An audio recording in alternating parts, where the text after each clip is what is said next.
Барлығыңызға сәлем, сіздермен бірге ауыл әлемі арнасы. Мына көріп тұрғандарыңыздай, менің бұзауларым. Мыналарда әулиекөл тұқымы басым қанында. Басымырақ осы екеуінде. Екеуі еркек.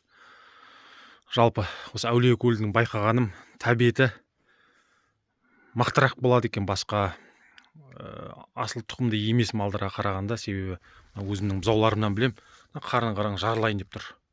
Жей береді, басын жерден алмайды енді. Шығарғаннан бастап жайылады, кешке шейін қораға қамалғанға шейін жайылады ғой мыналар. Негізі мен бала кездерімде ондай емес сияқты еді бұзаулар. Асыл тұқымды емес бұзаулар. Мына әулиекөлдің бір ерекшелігі, тәбеті мықтырақ екен басқаларға қарағанда.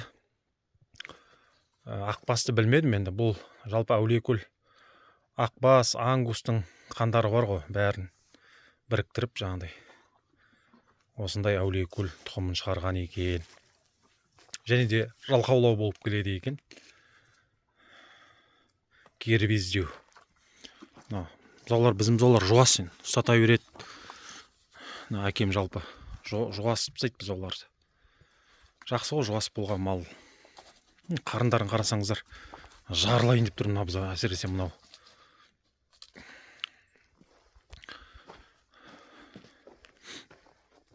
Қысқа енді дайынбыз, Алла қаласа.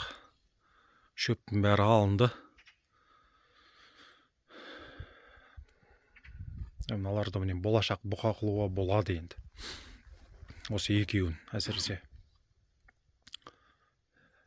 Ақтөбе облысы Мұғалжар ауданында күн суытып тұр енді. 2 күннен бері мұз қатты, салқын.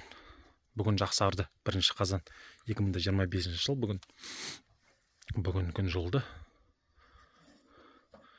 Жалпы әулиекөл тұқымымен айналысуға болады екен. Жақсы. Бірақ кейбір адамдар айтады, ақбас мықтырақ, қысқа төзімді, терісі қалың, ол да шөп талғамайды деп айтады енді. Жалпы қай малдардың жаман жоқ қой, жақсы. Ал ангус ол шамалы агрессивный болады екен.